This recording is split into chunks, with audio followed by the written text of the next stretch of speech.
এই বার হতে দিও না। এই কৃতিকা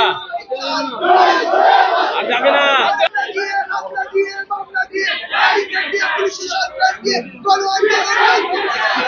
চাই